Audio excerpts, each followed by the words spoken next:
Most people think of a contract as a sacred promise backed by the state, but force can only be justly applied in response to aggression, and aggression ought to be universally prohibited. Someone only breaking a promise isn't engaged in aggression, and there is no justification for using force against them, even if you relied on their promise and it cost you. Like if a celebrity promises to show up to your event and then doesn't, if you took property from this celebrity to make up for your losses without consent, that would be coercion. In libertarian law, there is no separate law of contracts that enshrines promises. There are only property rights and the implied right to form complex agreements around the use or abandonment of that property. At common law, contracts are treated like mini sovereign rules, enforceable promises that give rise to new legal obligations just by being agreed to. It's a quasi-legislative theory. Because you said you would, you now must, regardless of ownership logic. The courts become enforcers of this interpersonal legislation. By contrast, in libertarian title transfer theory, contracts don't create duties, they map out legitimate transfers of property titles. They merely clarify when a person has legitimately consented to give up control of property and to what degree and under what conditions. Breach isn't about breaking a promise, it's about acting contrary to that conditional transfer, which is then seen as fraud or theft. Libertarian law doesn't treat contract violations as a separate class of legal wrongs. When someone retains or uses property without title, because the conditional transfer wasn't fulfilled, that is simply a property crime. Like everything else in libertarian law, contracts are an implication of the primary principle of non-aggression and self-ownership. Since aggression is prohibited, while you can physically write down whatever you want, it's only a legitimate and enforceable contract as long as aggression is not involved and if the breaching of it would result in theft or fraud. If in breaching the agreement there is no theft or fraud, then it has no basis in libertarian law because again, promises aren't law. Self-ownership is the basis of just law.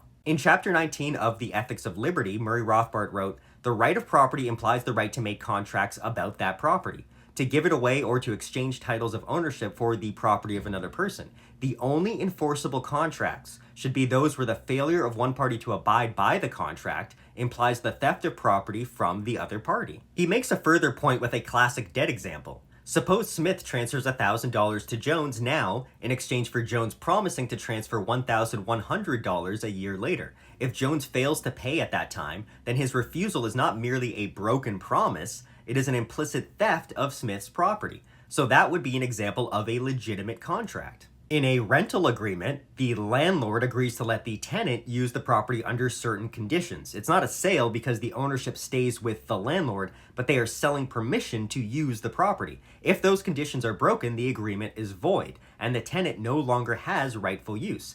If they continue to use it despite this, they would be trespassers or thieves. Now that you understand the theory, you can see why slave contracts are impossible in a libertarian society. They plainly violate self-ownership, which is the basis for property rights, which are in turn the basis for contracts.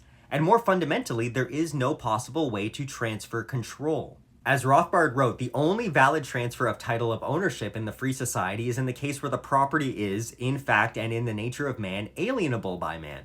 All physical property owned by a person is alienable, i.e. the natural fact that it can be given or transferred to the ownership and control of another party.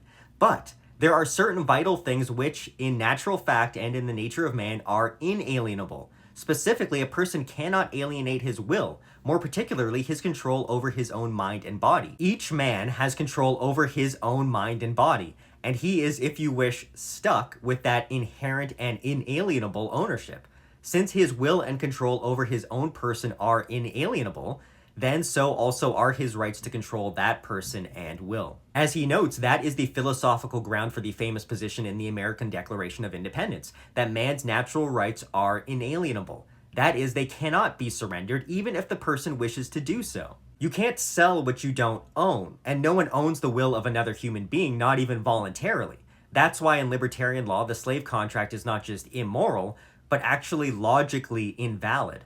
So, while you may have come to think of contracts as a way to form binding promises, in libertarian law, contracts are actually fundamentally a means of clarifying and proving property claims, and of avoiding conflict in the management and transfer of property.